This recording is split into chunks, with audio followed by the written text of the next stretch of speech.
સુરતના અમરોલી વિસ્તારમાં રહેતી 33 વર્ષીય શિક્ષિકાએ લગ્નના 5 વર્ષમાં જ ફિઝિયોથેરાપિસ્ટ પતિ, સાસુ સસરા અને બે નણંદોના ત્રાસથી કંટાળીને 17મી ઓગસ્ટના રોજ ઝેરી દવા પી આપઘાત કરી લીધો.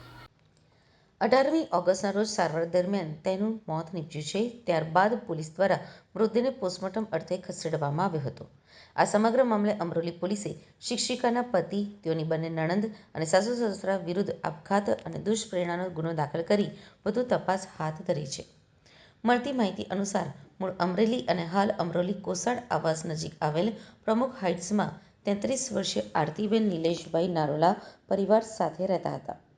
આરતી સાથે નિલેશના 5 વર્ષ પહેલા લગ્ન થયા હતા. બંનેને આ લગ્નગાળા દરમિયાન સંતાન નથી.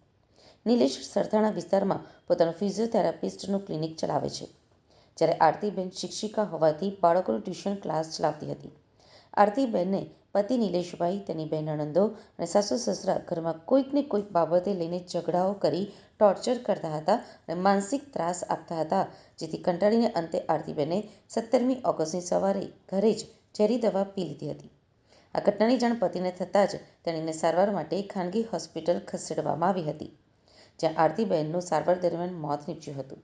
અમરોલી પોલીસ દ્વારા આ મામલે માતાની ફરિયાદના આધારે મૃતક આરતીબેનના પતિ નિલેશભાઈ, તેઓની બંને નણંદ, સાસુ સસરા વિરુદ્ધ આપઘાત અને દુષ્પ્રેરણાનો ગુનો દાખલ કરી વધુ કાયદેસરની કાર્યવાહી હાથ ધરી છે.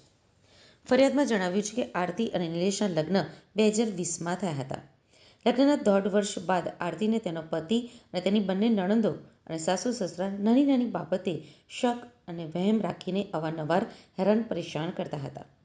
આ સાથે જ અવારનવાર ઝઘડા કરીને મારામારી પણ કરતા. આ બાબતે આરતીએ તેના પરિવારજનોને જણાવતા પિયર લઈ આવવામાં પણ આવી હતી.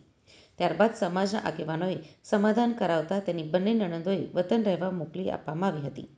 જોકે અહીંયા આરતી અને તેના પતિ બંને એકલા રહેતા હોવા છતાં પણ બંને નણંદો ફોન કરીને અવારનવાર તેને હેરાન પરેશાન કરતી હતી. આરતીએ માતાને જણાવ્યું હતું કે મારા પતિ મને અવારનવાર ઝઘડા કરી માર મારે છે.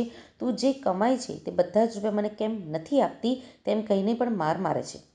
ગત 10મી ઓગસ્ટના રોજ આરતીની બંને નણંદોની વતન ખાતે સગાઈ હતી, ત્યારે આરતી વતન આવી હતી અને માતા પિતાને મળી હતી. ત્યારે રડતા રડતા કહેવા લાગી હતી કે હું અહીં ખૂબ જ દુઃખી છું અને મારા પતિ અને મારી નણંદો અને મારા સાસુ સસરા મને ખૂબ જ હેરાન કરે છે અને હું તમારા ઘરે આવવાની વાત કરું તો મારા પતિ આત્મહત્યા કરવાની ધમકી આપે છે. ત્યારબાદ માતા પિતાએ તેને સમજાવી હતી અને પોતાની સાથે આવવા જણાવ્યું હતું. જોકે આરતીએ મનાઈ કરી દીધી હતી. તે દરમિયાન ગઈકાલે આરતીનો તેના પતિ સાથે ઝઘડો થયો હતો. ત્યારબાદ આરતીએ તેના ઘરમાં અનાજમાં નાખવાની ઝેરી દવા પી આપઘાત કર્યો હતો. અમરોલી પોલીસ સ્ટેશનમાં આપઘાતના દુષ્પ્રેરણા બાબતનો એક ગુનો દાખલ થયો છે. બીએનએસની કલમ 108 અને 54 મુજબ. એમાં જે મહિલા છે મરણ જનાર, એને પતિ, સાસુ સસરા અને નણંદ તરફથી પૈસાની માગણી અને મારઝૂડ અને ત્રાસ હતો. એ બાબતે એની રજૂઆત હતી અને એ આધારે એણે ઝેરી દવા પી અને આત્મહત્યા કરેલી છે. જેમાં એની મધર, જે મરણ જનારની માતા છે, એની ફરિયાદના આધારે ગુનો દાખલ કરવામાં આવેલો છે. મોટાભાગે એમની જે ફરિયાદ છે એમાં વિગતમાં એવું જણાવેલું છે કે જે મરણ જનાર છે એ ટ્યુશન ને એવું કરતા હતા, તો એમાં જે પૈસાની કમાણી થતી હતી એ પૈસાની માગણી હતી અને બીજી પણ કોઈ વસ્તુ લાવવા માટે માગણી હતી અને મારઝૂડ કરતા હતા. સાહેબ, કઈ રીતે આપઘાત કર્યો, એના પતિ શું કરે છે અને કોના કોના વિરુદ્ધમાં દાખલ થયો છે ગુનો?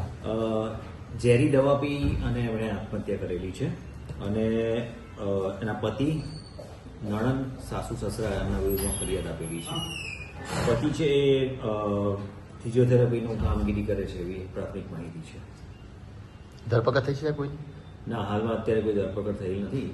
મૌખિક રજૂઆત આધારે થયેલી છે, એટલે પુરાવા મેળવવાની કાર્યવાહી